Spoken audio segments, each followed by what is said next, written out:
If every serious conversation with your wife somehow ends with, "This is your fault," or "She's crying," and you're left wondering, "How did I become the bad guy again?" then this video is for you. You're not a perfect husband, you know that, but you are trying to provide, to be faithful, and to lead.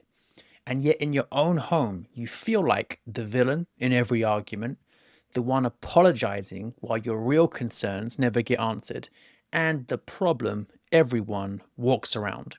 So, today I want to help you stop living as the permanent bad guy without swinging to passivity or tyranny. So, this is a composite story from a lot of men that we deal with. Well, I make good money, I'm faithful, I don't drink or cheat. But every time I try to bring up a real issue, her spending, her tone, the kids' discipline, it blows up. She cries, tells me I'm harsh or controlling, switches the focus back to my tone, and somehow the argument ends with me apologizing and the issue unresolved. I'm tired of being the problem at home. How do I lead without constantly being cast as the villain? So if that sounds like you, you're not crazy and you're not alone. In this video, we'll cover first why you keep getting cast as the bad guy, even when you're raising legitimate concerns. Second, how Catholic moral theology understands anger, correction, and headship, so you're actually standing on firm ground. And then third, concrete steps to hold frame, staying calm, clear, and just, even if she tries to flip the script. And around halfway through, I'll give you one simple sentence you can use in any argument that instantly clarifies what's really going on. So stay with me, because if you get this wrong, you either turn into a quiet, resentful roommate or a shouting tyrant, and neither is Christ-like headship. So why do you keep ending up the problem? Let's be blunt. Most men who write to me about this are not saints. They do have tone issues, impatience, defensiveness, but the pattern is deeper. You've let years of small problems slide. Your wife has built up resentment and anxiety, so that when you finally try to lead, it comes out sharp, compressed, and urgent. And from a psychological point of view, she's reacting not just to this moment, but to years of feeling unheard, afraid, or left holding the emotional load. So, from a moral theology point of view, there are two things happening. First, you do have a duty to correct injustice. Husband, father, you are responsible for the common good of the home. But second, that correction must be ordered. It must not come out of stored up anger. It must not be humiliating, and it must not be disproportionate. St. Thomas says that anger as a passion can be good when it responds to real injustice. Resentment is just anger that's been stored and never properly channeled. So, what she often feels is years of your hidden frustration exploding all at once. And what you feel is, I can't say anything without being attacked.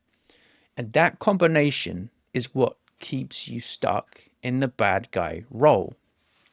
So, here's what Catholic teaching actually says about correction and headship.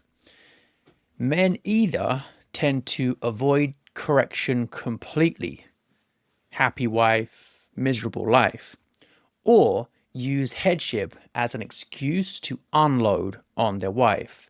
But both are wrong. The classic moral theology manuals are clear on this. The husband really is head of the family, ordered to its common good. He has the right and the duty to correct where there is serious disorder involving kids, finances, religious practice, even basic respect. But he must exercise that headship under charity and justice. No cruelty, no contempt, no commanding sin, and no treating her like she's a child. St. Philip Neri has that line you've heard me quote many times on this channel. He who wishes to be perfectly obeyed should give but few orders. So, in other words, choose your battles, be clear and firm on them, and don't turn every irritation into some kind of command performance.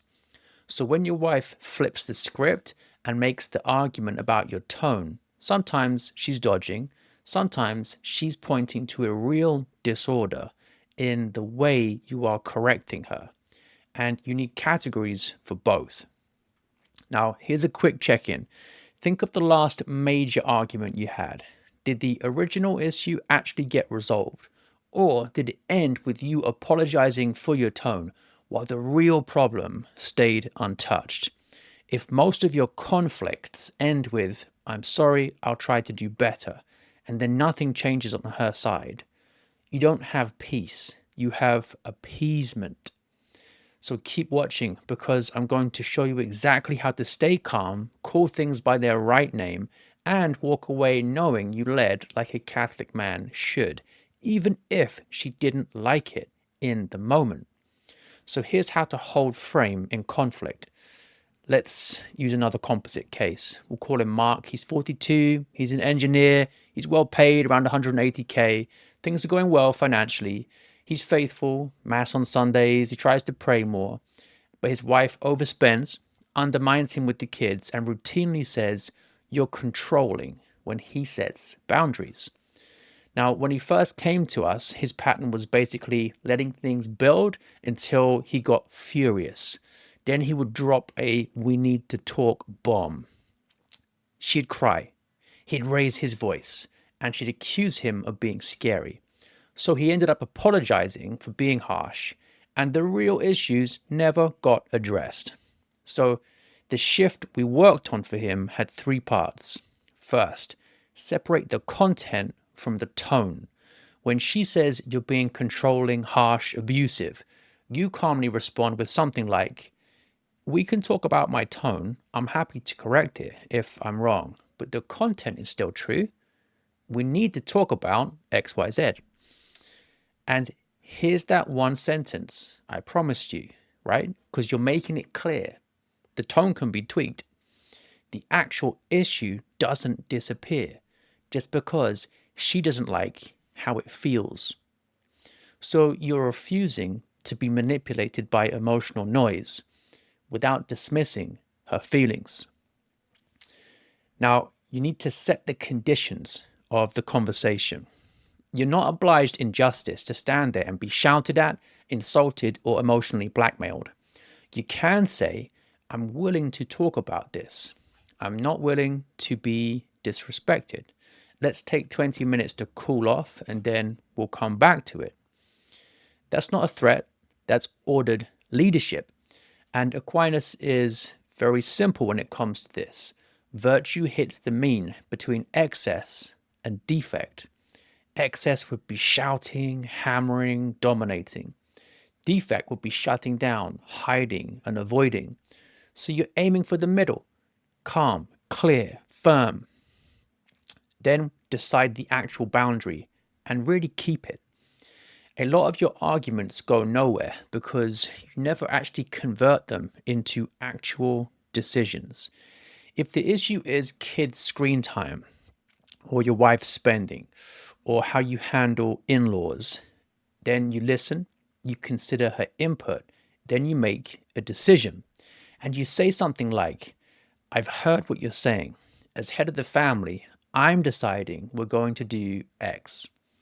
I know you may not like it now, but I believe it's best for us and the kids. I'm responsible before God for that." Now, that might lead to tears, sulks, or even more accusations. But once you've checked that you're not commanding sin and you're not being unreasonable and you've genuinely listened, then holding that line is not being the bad guy. It's just being a husband. But what about when you really are in the wrong?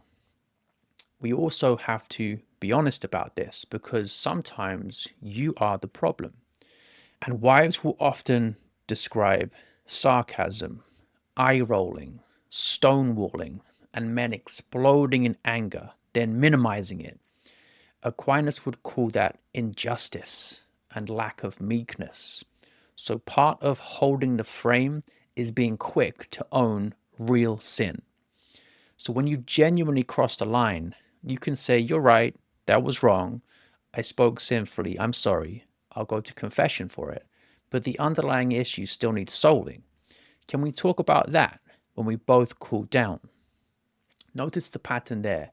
No self justifying, no catastrophizing, no "I'm a terrible husband," no surrendering the actual problem. Just honest repentance and then back to leadership.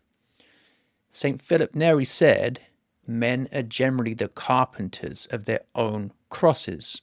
So if you can see where your tone, your passivity, your pride has built half the cross you're now carrying, you'll correct more humbly and therefore more effectively, because humility is reality. Now here's a simple weekly conflict examine that you can use. Once a week, sit down with a notebook and just ask yourself, when did I avoid leading this week because I was afraid of being cast as the bad guy? When did I lead, but out of stored up anger instead of calm justice? And in one conversation this coming week, what's one sentence I can use to hold frame? Make it really concrete. When she brings up money this week, I will calmly separate tone from content. When the kids disrespect their mother, I will step in immediately instead of hiding behind my phone. So this is how habits of ordered leadership are actually built. Not by vague resolutions, but by specific reps in the arena.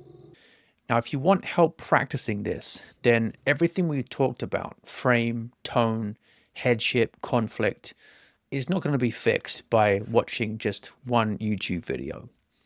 You really need other men around you who are wrestling with the same stuff, and you need to get some experience and skill in how you use the practical tools in this situation. You also need real accountability, because mere insight without action doesn't really change anything. So this is exactly what we do at patriarchy.com. You get full leadership training for husbands. You also get a live call with me and continued support. And you get 24/7 access to NolanBot, our AI coach on WhatsApp. This is trained on all my coaching calls and content so that you're not alone when your next argument happens. You can get instant clarity. Now, men inside the group are seeing fewer blow-ups, calmer homes, and warmer wives. And they're doing it without becoming doormats or tyrants. So head to patriarchy.com/start if you're ready to stop being the bad guy in your own home and start leading like a Catholic man. Two things before you go. In the comments, just let me know what part of the video stood out most to you. It could be a particular phrase. It could just be an idea that you've had while watching.